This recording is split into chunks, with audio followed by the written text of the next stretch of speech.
제가 평가에 대해서 그 제가 한번 만들어 왔는데요. 머신러닝 모델은 여러 가지 방법으로 예측 성능을 평가할 수 있는데 성능 이렇게 평가 지표는 분류인지 회귀인지에 따라서 나뉘게 되는데 오늘은 그중에서 분류 성능 지표에 대해서 몇 가지 알아보려고 합니다. 그 종류는 이렇게 정확도, 차행렬, 정밀도, 재현율, F1 스코어, ROCAUC 이렇게 오늘 할 거고요. 분류랑 회귀 중에 분류는 이렇게 이진 분류랑 멀티 분류로 나뉘게 되는데 이진 분류는 긍정, 부정 또는 0, 1과 같이 이렇게 딱 두 개의 결과값만을 가지는 분류를 이진 분류라고 하고 멀티 분류는 뭐 긍정, 부정뿐만 아니라 중간 값이 있다든지 또 다른 여러 가지 결정 클래스를 가지는 분류를 멀티 분류라고 하는데 그중에 오늘은 이진 분류에 관한 평가 지표에 대해 좀 더 자세하게 알아볼 예정입니다.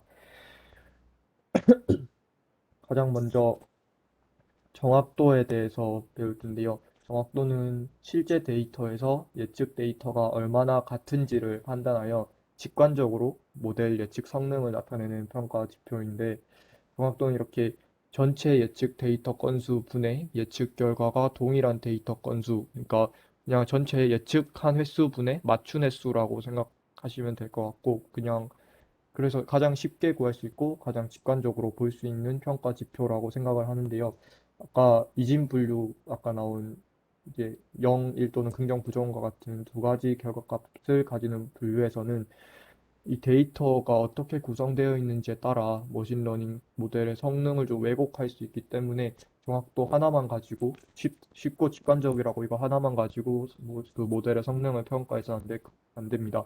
예를 들어서 이제 이 머신러닝 모델을 무조건 0 또는 부정으로 예측 결과를 반환하도록 만들어진 모델이 있는데 거기에다가 데이터 레이블이 100개의 데이터 중에 90개가 0이고 10개가 1인 데이터 결과값을 가진 그런 데이터 레이블을 여기에 예측을 시켰을 때 이제 얘는 무조건 0으로만 예측하니까 100개 중에 90개는 맞고 10개는 틀린 결과가 나오게 되겠죠. 그러면 정확도는 무려 90%라는 좋은 정확도를 가지게 되는데 이렇게 정확도가 좋다고 해서 무조건 0으로 예측 결과를 반환하는 머신러닝 모델이 좋은 거는 아니잖아요. 그죠? 그래서 이렇게 정확도 하나만 가지고 이렇게 왜곡된 데이터에서는 좀 성능 평가를 해서는 안 될 것 같습니다. 그래서 코드를 잠깐 보면서 얘기할 텐데 먼저 이렇게 베이스 저번 주에 그 타이타닉 생존자 관련해서 예측 같은 거를 많이 했었는데, 이번에도 그걸 잠깐 가져와서, 그때 제 기억에 여성의 경우에 좀 더 많이 생존하는 경향성을 보였던 기억이 있어요. 그래서 이 코드에서 베이스 이스티메이터라는 기능을 사용해서, 어, 성별 피처가 1이면 생존한 결과 0을, 그렇지 않으면 1로 예측하는 이런 머신러닝 모델을 한번 만들어 봤고, 코드에서 여기 보이시는 것처럼 fit 메소드에는 아무것도 학습하지 않고 프로젝트에서는 성별 피처가 1이면 0 출력하도록 하고 그렇지 않으면 1로 예측하도록 하는 이런 어, 모델을 만들고 그리고 이 파이썬이 생존 데이터를 예측시키기 전에 먼저 조금 전 처리를 해줘야 될 게 있을 것 같아서 저번에 배웠던 널 값이 좀 몇 개 있었던 거를 채워주는 fill 함수를 써가지고 좀 채워주고 그리고 성별에 관해서 제가 이렇게 결과를 나타나게 했으니까 굳이 필요 없는 거 몇 가지를 지우는 등의 이런 전 처리를 좀 해주고 나서 이제 머신러닝을 예측을 저번에 배웠던 대로 이렇게 세워가지고 사이즈 0.20%만 해가지고 돌리게 되면은 이제 정확도가 78%, 79% 같은 이렇게 좋은 정확도를 얻게 되는데 여기서 아까 말했던 것처럼 단순히 성별에 따라서 예측을 했는데도 좋은 결과값을 나온 거 보면은 좀 정확도 하나만 가지고 좋은 정확도가 반드시 좋은 성능을 가진 모델을 나타내는 것은 아니다라고 볼 수 있을 것 같습니다. 그리고 한 가지 더 예를 보자면 세계 엠니스트 데이터셋도 나오는데 이번에도 베이스 에스티메이터를 사용해서 방금과 같이 필드는 패스 아무것도 학습시키지 않고 여기서 모든 예측을 0으로 하는 그런 모델을 만들고 나서 여기서 저희가 그, 저, 그 엠니스트 데이터셋은 저번 시간에 저희가 붓봇 데이터를 내장 데이터에서 가져왔던 것처럼 타이타닉은 막 엑셀 파일 막 넣었던 것과는 다르게 그냥 바로 이렇게 가져올 수 있는 데이터셋이고요. 그래서 그 데이터를 이렇게 쉐이프랑 결과를 봤을 때 여기 0, 1, 2, 8, 7, 8 이게 결과값이 되는데 여기서 그중에 7을 한번 찾아보면은 이렇게 불린 값을 도출하는 ND 어레이를 출력하게 되는데 여기 보면 0, 1, 2, 8, 7, 8로 저희가 보일 수 있는 값에는 7이 없으니까 당연히 다 false로 이렇게 출력이 되는데 이 점점점 안에는 뭐 7이 있을 거니까 거기에는 true로 아마 돼 있겠죠. 네. 그래서 7번이면 아마 이 안에 true가 있을 거고 그렇지 않으면 false가 있을 텐데 이 true 값은 1로 바꿔주고 false는 0으로 바꿔주는 이런 과정을 거친 뒤에 학습 예측 정확도 평가를 하게 되면은 여기 0이면 0인 게 405개, 1인 게 45개가 있는 거를 분포도에서 볼 수 있습니다. 0이란 뜻은 여기서 false가 나왔다는 뜻이고 그 뜻은 이 디지타겟이 7이 아닌 숫자라는 뜻이겠고요. 1은 이제 여기서 7인 숫자가 7로 판별된 숫자가 45개가 있다라는 뜻이니까 저희가 아까 이 엠리스트 할 때 처음에 만들었던 이 모델은 무조건 예측을 0으로만 하는 그런 모델을 만들었었으니까 총 450개 중에서 405개를 맞추게 되니까 정확도를 90%나 가지게 되는 이런 좋은 정확도를 가짐에도 불구하고 실제로는 좋은 머신러닝 모델은 아니다라는 거를 두 가지 예시를 들어서 좀 보여드렸습니다. 그리고 제가 이거를 할 때 베이스 이스티메이터라는 거를 두 번이나 사용을 했는데 얘는 이 클래스는 개발자가 자유롭게 이 이스티메이터를 커스텀하여 생성할 수 있게 해주는 그런 아이라고 합니다.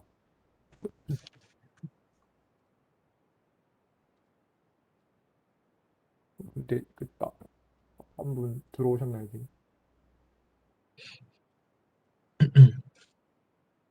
이사님 아직 안 들어왔거든요. 다음은 오차 행렬인데요. 오차 행렬은 정확도가 가지는 분류 평가 지표로서 아까 정확도가 가지는 여러 가지 한계점이 있었는데 그것들을 극복하기 위해서 사용되는 지표 중에 하나이고요. 이진 분류에서 이렇게 성능 지표로 잘 활용되면서 학습된 분류 모델이 예측을 수행하며 얼마나 헷갈리고 있는지도 같이 보여주는 지표입니다. 이진 분류의 예측 오류가 얼마인지와 더불어서 어떤 유형의 예측 오류가 발생하는지를 함께 나타내는 지표인데요. 오차 행렬은 이렇게 다음과 같은 4분면의 행렬에서 이 좌우를 예측 클래스로 네거티브와 포지티브로 분류하고 상하를 실제 클래스로 네거티브와 포지티브로 분류해서 이렇게 네 가지 4분면 행렬을 나타내게 되는데 이 예측 클래스가 0이란 뜻은 그 머신러닝 모델의 예측을 0으로 했다는 뜻이 되겠고요. 포지티브는 당연히 예측을 포지티브로 했다는 뜻이 되겠고 실제로 0이면은 요 위쪽에 분포할 거고 실제로 1이었으면 아래쪽에 분포하게 돼서 예측과 실제가 맞게 되면은 이 머신러닝 모델이 예측에 성공했다는 뜻이 될 테니까 true를 붙이게 될 거고 마찬가지로 둘 다 예측도 포지티브고 실제도 포지티브를 가지게 되면 예측에 또 성공했다는 뜻이 될 테니까 여기 앞에 true가 붙을 거고 그렇지 않고 예측과 실제가 다른 이 경우에는 앞에 false가 붙게 되는 거를 좀 기억해 주시면 좋을 것 같고, 좀 주의하셔야 할 점은 이제 여기 뒤에 붙는 네거티브 포지티브가 실제 클래스가 아니라 예측을 네거티브로 했는데 맞았다. 예측을 포지티브로 했는데 맞았다. 예측을 포지티브로 했는데 틀렸다. 이런 식으로 좀 기억을 해주시면은 좋을 것 같습니다. 네. 그래서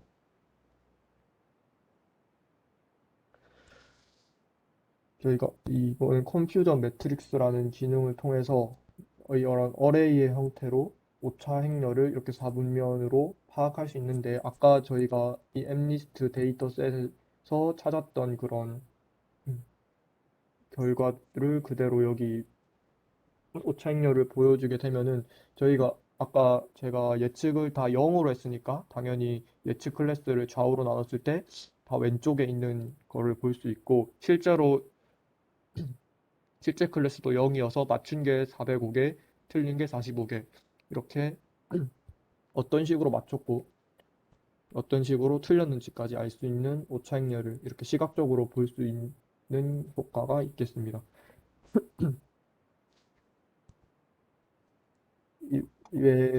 이런 경우 같이 이제 보통의 불균형한 데이터 세트에서는 포지티브한 것보다 네거티브한 경우가 많기 때문에 예측도 네거티브로 하는 경향이 커져서 실제도 네거티브가 많고 예측도 네거티브가 많으니까 이 TN 쪽이 상당히 커지게 되고, 어, 마찬가,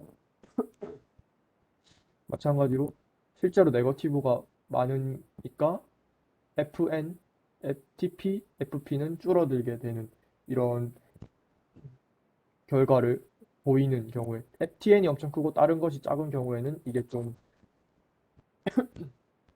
불균형한 데이터 세트구나라는 것을 알고, 이렇게 불균형한 데이터 세트의 경우에는 정확도보다는 정밀도와 재현율이라는 두 가지 성능 평가 지표가 조금 더 선호됩니다. 재현율은 실제로 포지티브한 대상 중에 예측과 실제 값이 포지티브로 일치한 데이터의 비율인데요. 재현율의 이 식을 보시면 TP분의 FN, 포지티브로 예측했는데 맞은 거랑 네거티브로 예측했는데 틀린 거. 그 말은 얘도 실제 클래스는 포지티브란 뜻이 되니까 이 두 개를 합쳐주면은 실제로 포지티브였던 모든 데이터의 수가 될 거고요. 그 중에서 TP는 맞춘 게 될 거니까 실제 클래스가 실제로 포지티브한 대상 중에 맞춘 데이터의 비율이라고 볼 수 있습니다.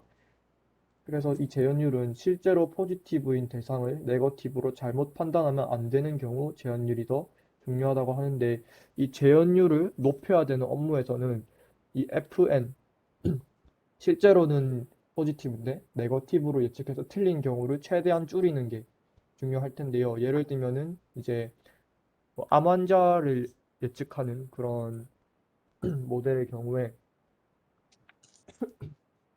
어, 암이 안 걸린 환자를 암이 걸렸다고 판단하게 되면은 뭐 다시 한번 검사를 재진행해도 되고 뭐 이 정도 손해를 보겠지만, 예를 들어서 실제로 포지티브 환대, 그러니까 양성인 환자를 암이 아니다라고 판단하게 되면은 되돌릴 수 없는 문제가 있을 수 있기 때문에, 이와 관련되어서 이런 비슷한 경우 업무의 경우에는 재현율이 좀 더 중요하다고 하고요. 보통의 경우에는 뒤에 나올 정밀도보다 재현율이 조금 더 중요하다고 합니다. 이 정밀도는 이제 예측을 포지티브로 한 대상 중에서 예측과 실제 값이 포지티브로 일치한 데이터의 비율인데요. 여기 이번에도 식을 보시면 TP 플러스 FP, 그러니까 포지티브로 예측한 애가 맞는 거랑 틀린 거, 포지티브로 예측한 모든 값 분의 맞춘 포지티브의 값, 이렇게 볼 수 있고, 그 재현율과는 다르게 정밀도가 상대적으로 더 중요한 경우는 실제 네거티브인 데이터 예측을 포지티브로 잘못 판단하게 되면 업무상에 큰 영향이 발생하는 경우라고 돼 있는데, 아까는 암 환자를 좀 예로 들었는데 이번엔 스팸 메일 같은 거를 좀 예로 들어보겠습니다. 어, 스팸 메일이 포지티브로 판단된 거를 실제로 포지티브한 스팸 메일을 네거티브로 판단해서 저희 메일함에 들어오게 된다면 그냥 뭐 한 번 광고를 보고 마는 정도의 그런 불편함이 있겠지만 예를 들어 스팸 메일이 아닌 메일을 스팸 메일로 판단하고 스팸 메일함으로 넣어버리면 그게 업무에 중요한 메일일 경우에 좀 큰 문제가 있을 수 있기 때문에 그런 업무의 경우엔 정밀도가 좀 더 중요하다고 볼 수 있겠고요. 그래서 어떤 업무인지에 따라서 이 재현율이 중요할지 정밀도가 중요할지 판단을 하는 것도 중요할 것 같습니다. 판단은 이제 아까도 말했 거를 다시 한번 말씀드리면 재현율이 상대적으로 더 중요한 지표인 경우에는 실제 포지티브인 양성의 데이터 예측을 네거티브로 잘못 판단하게 되면 업무상 큰 영향이 발생하는 경우 아까 이제 암 환자 그런 걸 예를 좀 들어드렸고요. 정밀도가 상대적으로 좀 더 중요한 경우는 실제 네거티브인 데이터 예측을 포지티브로 잘못 판단하게 되면 업무상 큰 영향이 발생하는 경우에는 정밀도를 좀 더 상대적으로 중요하게 봐야 될 것 같습니다. 이번에 또 코드로 잠깐 정밀도 제한율을 알아보면요. 잠깐만요.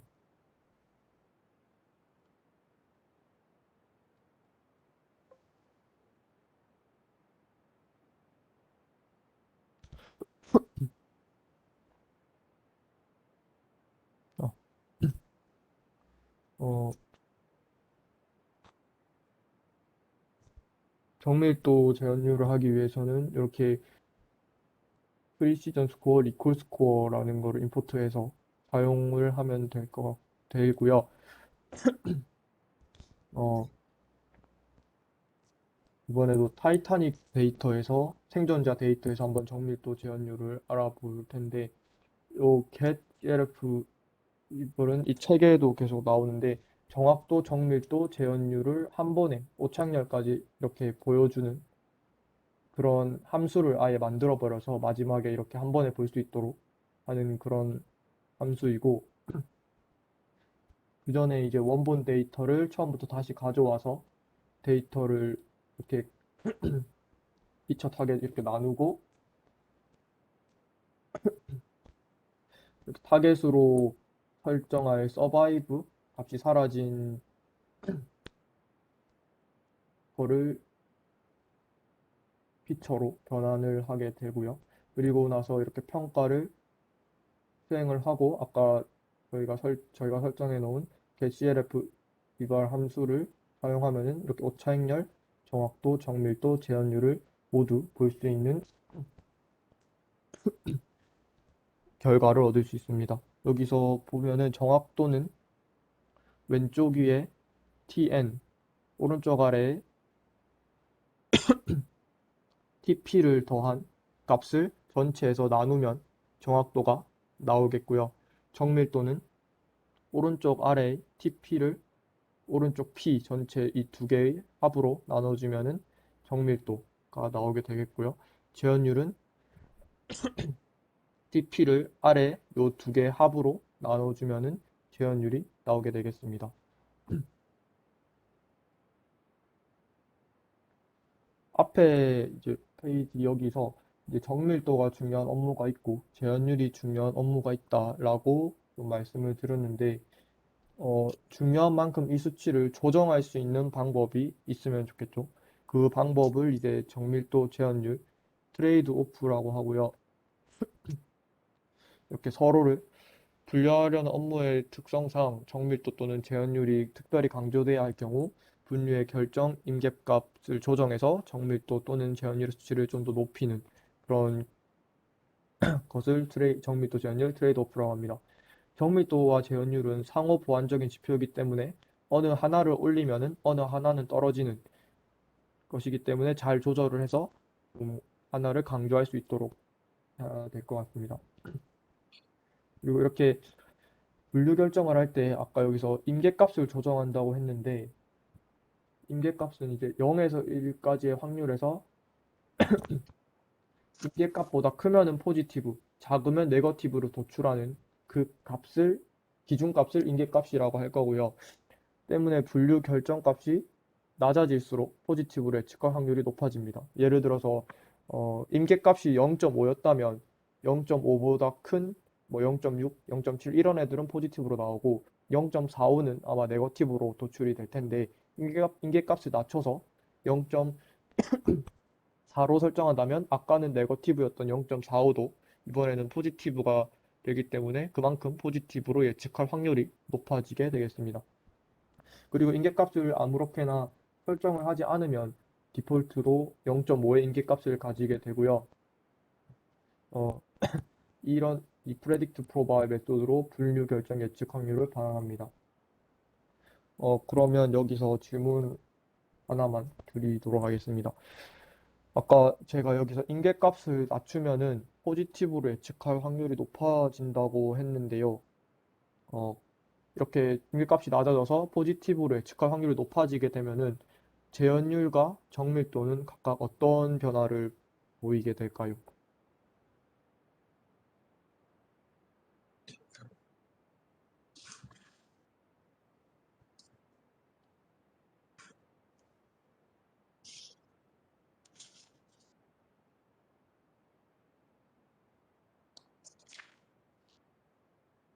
음,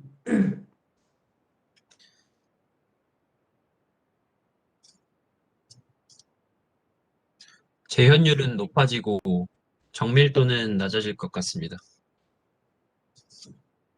네, 아까 임계값이 낮아지면은 그만큼 포지티브로 예측하는 값이 많아진다고 했는데, 재현율은 실제로 포지티브한 대상 중에 예측과 실제 값이 포지티브로 일치한 데이터의 비율이라고 했는데요. 저희가 아까 말한 것처럼 재현율을 높이려면 이 fn 값이 낮아져야겠죠. 낮아져야 되니까 임계값을 낮춰서 양성 예측을 많이 하다 보면은 음성으로 예측하는 횟수가 그만큼 줄어들게 될 것이고 음성으로 예측하는 절대적인 횟수가 줄어드니까 그만큼 음성으로 예측하고 틀리는 FM마저 줄어드는 결과를 얻게 되니까 아까 임계값을 낮춰서 이제 포지티브로 그 예측하는 확률을 올리게 되면 재현율이 상승하는 그런 현상이 일어날 거고 아까 또 말했듯이 정밀도와 재현율은 상호 보완적인 지표이기 때문에 재현율이 올라가면 정밀도는 자연스럽게 떨어지는 그런 현상이 나타나게 되겠습니다. 어, 이번에는 그 트레이드 오프를 한번 코드로 볼 텐데, 여기 보시면 프레딕트 프로바를 사용해서 보면은 이렇게 막 확률들이 나오는데, 제가 임계값을 설정을 안 했으니까 아까 말한 것처럼 디폴트 값인 0.5의 임계값을 가지게 되겠죠. 그래서 0.5를 기준으로 봤을 때 얘는 이쪽이 0.5보다 크기 때문에 1일 확률을 가지고 얘 두 개는 이쪽이 0.5보다 크기 때문에 0으로 결과를 가지게 되는 것을 볼 수가 있습니다. 아마 그리고 여기는 이제 디폴트로 0.5 임계값을 가지는데 이제 임계값을 조절하는 그런 걸 한번 해볼 텐데요. 여기 뭐라고 있는지 잘 모르 바이너리죠? 이 친구를 이용하면은 임계값이 1.1보다 같거나 작으면 0을, 크면 1을 반환하는 기능을 하는 그런 어, 기능을 하는 아이고요.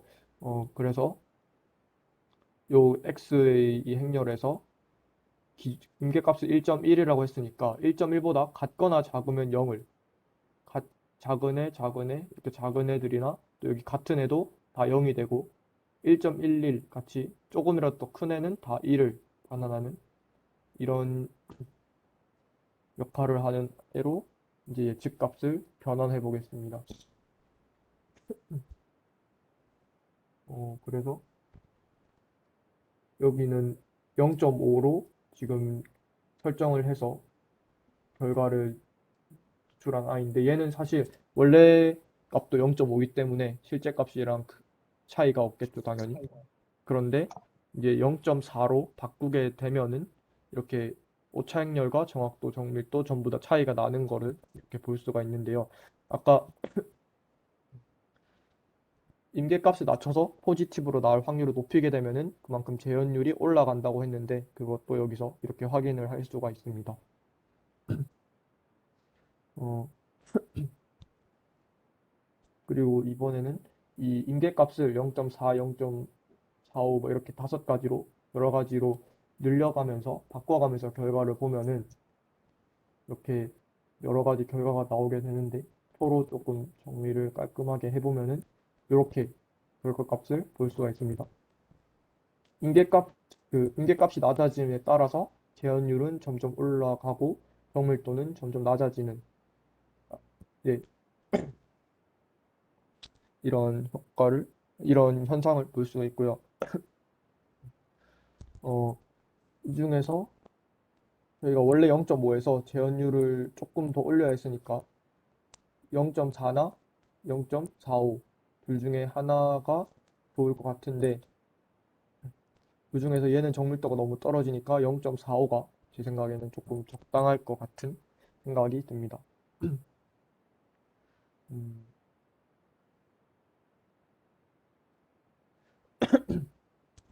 다음은 임계값 변화에 따른 이렇게 평가 지표를 표나 이렇게 글로 말고 좀 더 직관적으로 시각적으로 보기 위해서 그래프로 나타낼 수 있는 방법도 알아봤는데요. 여기서 프리시전 리콜 커브라는 API를 이용해서 정밀도, 정밀도 재현율 임계값을 도출하고 이 API는 실제 클래스 값의 배열과 포지티브 칼럼의 예측 확률 배열을 입력해서 이렇게 정밀도 재현율 임계값을 반환하게 됩니다.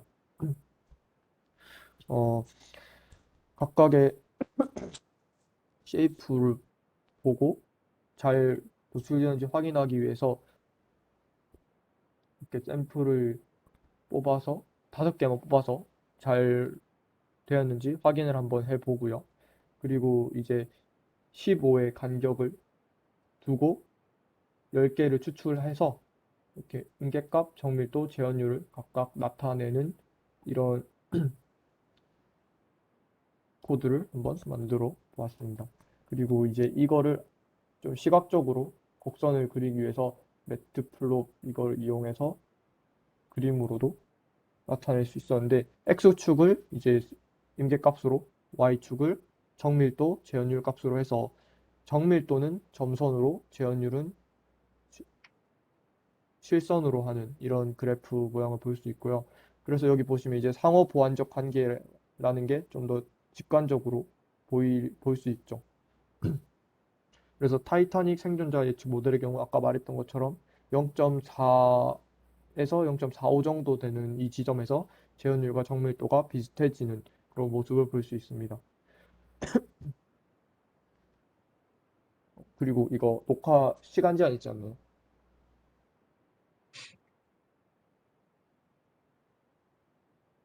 네네. 이게 시간 제한이 있어서. 그러면 저 목이 살짝 아파가지고 잠깐 한 2, 아, 3분만 네네. 네, 2, 끝났다가 가시죠. 3분만 물을 좀 잠깐 마시고 오겠습니다. 네네. 네. 네, 아까 이제 정밀도와 재현율을 조절하는 트레이드오프에 대해서 알아봤는데 이 트레이드오프에서 중요한 것은 하나의 기준만 중요하다고 좀 더 중요하다고 엄청 올려버리면 다른 게 급격하게 낮아지기 때문에 이 조절을 잘 해야 한다는 건데요. 앞서 말 그래서 여기서 질문을 한 가지만 더 드려보겠습니다. 정밀도와 재현율을 각각 100%로 만들려면 어떻게 해야 될까요?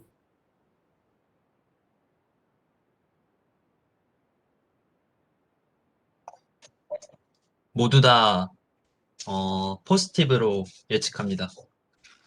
네, 재현율 같은 경우에는 이제 FN이 0이 되면은 얘가 100%가 될 거기 때문에 애초에 네거티브로 예측해서 틀릴 일이 없도록 그냥 다 포지티브로 예측하게 되면은 재현율은 100이 되게 될 거고요. 정밀도를 0으로 하기 위해선 이 FP가 0이면 될 텐데 이제 포지티브로 평가해서 틀리는 경우가 없으면 되기 때문에 완전하게 확실한 경우에만 포지티브로 하고 나머지는 다 네거티브로 하게 된다면 정밀도도 100%가 나오기 때문에 근데 방금 말한 그런 방법들이 좋은 예측 데이터 방법이라고는 할 수 없기 때문에 얘들도 완벽하게 믿어서는 안 된다라고 한 가지만 자꾸 엄청나게 믿어서는 안 된다라고 말씀드리고 싶습니다. 그래서 이 두 개의 수치가 적절하게 조합되어서 분류에 좀 정확적인 성능 평가에 사용될 수 있는 지표가 필요한데 그것이 이제 F1 스코어라는 것이고요. F1 스코어는 둘 중에 치우치지 않는 수치를 나타낼 때 상대적으로 높은 값을 가지게 됩니다. 그래서 이런 공식을 가지고 F1 스코어라는 API를 나타내는데 이렇게 정밀도와 재현율을 모두 이용해서 F1 스코어를 이용할 수 있는데요. 코드로 보시면 이렇게 F1 스코어라는 기능을 이용해서 제 저희가 위에서 가졌던 그런 결과에 대해서 F1 스코어를 이렇게 뽑아낼 수 있고요. 그리고 아까 5개 이렇게 했던 이 친구도 F1 스코어까지 끝에 이렇게 만들어낼 수 있습니다. 그래서 F1 스코어가 이렇게 F1 스코어까지 밑에 정리를 조금 해놨는데요. 이번에도 자꾸 다른 것도 다 그것만 믿으면 안 된다는 말씀을 드렸는데 이번에도 F1 스코어만 믿으면 안 된다는 거 말씀을 드려야 되는데 왜냐하면 여기 보시면 0.6에서 가장 F1 스코어가 높다는 것을 볼 수 있는데 그런데 그 재현율이 72% 정도로 좀 상대적으로 낮은 수치를 가지게 되어서 임계값이 0.6인 것도 그렇게 막 엄청 좋은 결정이라고 볼 수는 없다라고 생각을 해서 F1 스코어도 무작정 믿으면 안 될 것 같습니다. 그래서 이 재현율, 정밀도, F1 스코어가 가장 적절하게 분포가 되어 있는 그런 임계값을 정하는 것이 가장 좋을 것 같습니다. 다음은 이제 ROC 곡선과 AUC에 대해서 알아볼 텐데요. 그 전에 이제 민감도와 특이성에 대해서 조금 알고 가야 될 것 같습니다. 민감도는 위에서 배운 재현율과 그냥 똑같은 개념인데 그냥 이름만 조금 바꿔서 식도 아까랑 똑같은 그런 식이 나오는 거고요. 특이성은 이제 민감도에 대응하는 그런 지표로서 네거티브가 정확하게 예측되어야 하는 수준으로 특이성을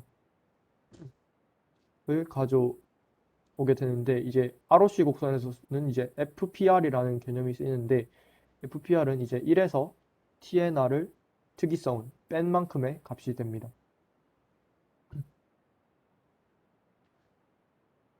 그래서 ROC 곡선은 이렇게 FPR 아까 1에서 특이성 뺀이 FPR 값이 변할 때 TPR 값 재현율이 어떻게 변하는지를 나타내는 곡선으로 이렇게 이 모양 곡선을 ROC 곡선이라 하고요. ROC 커브라는 API를 이용해서 얘를 나타낼 수 있고 AUC 스코어는 이 ROC 곡선이 만드는 이 아래 면적을 수치화해서 나타내는 거고 여기가 1 곱하기 1이기 때문에 전체가 1이고 이 ROC 곡선이 이렇게 1에 가까울수록 더 좋은 수치를 가진다는 것을 알고 계시면 되겠습니다. 그리고 가운데 점선, 직선이 이렇게 있는데요. 얘는 이제 이 넓이가 0.5니까 그 예측이 맞을 확률이 반반이라는 뜻이겠죠. 그러니까 예를 들어 동전을 던졌을 때 앞면이 나올지 뒷면이 나올지 맞추는 그런 수준의 예측이라고 보면 되고요. 사실 이 밑으로 가는 곡선들은 0.5보다 이진분류에서 0.5보다 낮은 수치로 예측하는 것은 크게 의미가 없기 때문에 보통은 이 직선보다 위에 나타나게 됩니다.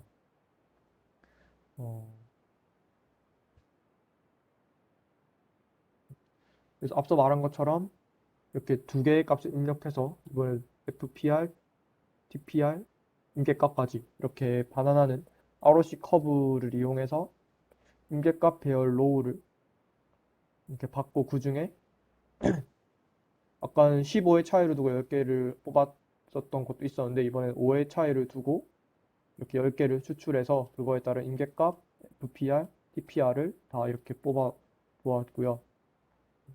그거를 이제 ROC 커브 플롯으로 그림으로도 나타내 보았습니다. 그래서 오의 차이를 두고 도출했기 때문에 이렇게 완벽한 곡선의 형태는 아니지만 곡선과 유사성을 가지고 이 중간에 보이는 직선은 아까 설명을 대충 드렸었죠. 그래서 이 아래 면적을 아까 AUC 스코어라고 한다고 했는데 그 AUC 스코어를 0.9024라는 값을 가진다는 것도 볼 수 있습니다. 그래서 결론적으로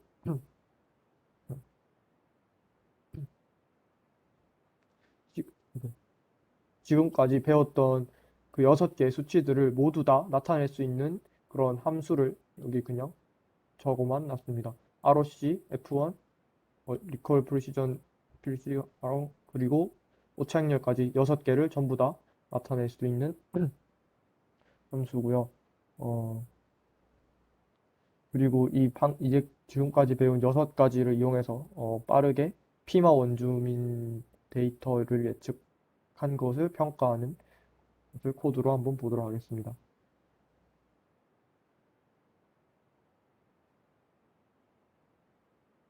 네, 여기 먼저 데이터를 이렇게 가져와서 어, 아웃, 아웃컴 클래스의 결정값 분포를 한번 이렇게 보고 데이터 중에서 위에 3개의 로우만 떼가지고 이렇게 한번 보겠습니다. 여기 보면은 뭐 임신 횟수, 포도당, 혈압, 뭐 피하지방, 인슐린, 체질량 뭐 이렇게 있는데 여기 보면은 이 값이 안 나와 있는 게 아니고 실제로 있는 값인데 여기서 왜 안 보이는지는 전 잘은 모르겠습니다. 근데 실제로 있는 값이니까 알고 계시면 될 것 같고요. 그리고 이제 이 데이터에 넣을 값이 있는지 없는지를 한번 확인해 봤을 때는 이렇게 768개 데이터다 넣을 값이 없는 것을 낼 수가 있습니다. 그리고 아까 제가 그 마지막에 저희가 지금까지 배웠던 6가지 항목을 모두 볼 수 있는 그런 함수를 정리를 마지막에 해놨었는데 얘를 그대로 가져오고 그리고 얘는 이제 재현율이랑 정밀도의 그래프를 그리던 그 함수까지 같이 2개를 가져왔고 이제부터 로지스틱 회귀를 통해서 예측 모델을 한번 생성해 볼 텐데요. 이 피처 중에 맨 끝에 이 피처가 당뇨 발병 여부를 나타내는 아웃컴 피처 그 칼럼이기 때문에 이렇게 마이너스 1로 마지막 칼럼만 추출하고 그리고 당연히 나머지는 마이너스 1을 제외한 거를 피처로 추출을 한 다음에 0.2 사이즈로 학습 데이터와 테스트 데이터 세트를 나눈 다음에 이제 학습 예측 평가를 수행을 했을 때 여기 오차행렬 나오는 거랑 정확도, 정밀도, 재현율, F1, AUC까지 6개의 그런 항목들이 모두 나타난 것을 볼 수 있습니다. 그리고 두 번째로 이제 그래프를 가지고 오는 그 함수에서도 이렇게 재현율과 정밀도의 함수를 볼 수 있는데요. 여기 보시면 딱 맞는 거 0.4 정도에서 이렇게 딱 맞게 되는데 이 정밀도랑 재현율 둘 다 0.6보다 살짝 높은 값이라서 너무 낮아서 이 값을 사용하기에는 조금 신뢰하기가 힘들 것 같습니다. 그래서 이 조금 더 생각을 해보기 위해서 이 디스크라이브를 이용해서 보면은 여기 최소값이 0인 애들이 상당히 많은데요. 보면은 뭐 포도당, 혈압, 피하지방, 인슐린, BMI가 0인 거는 좀 말이 안 되는 것 같죠. 뭐 임신은 0일 수도 있고 당연히 그리고 아웃컴도 결과 0인 거 말이 되는데 BMI랑 이런 애들이 0인 건 말이 안 되기 때문에 어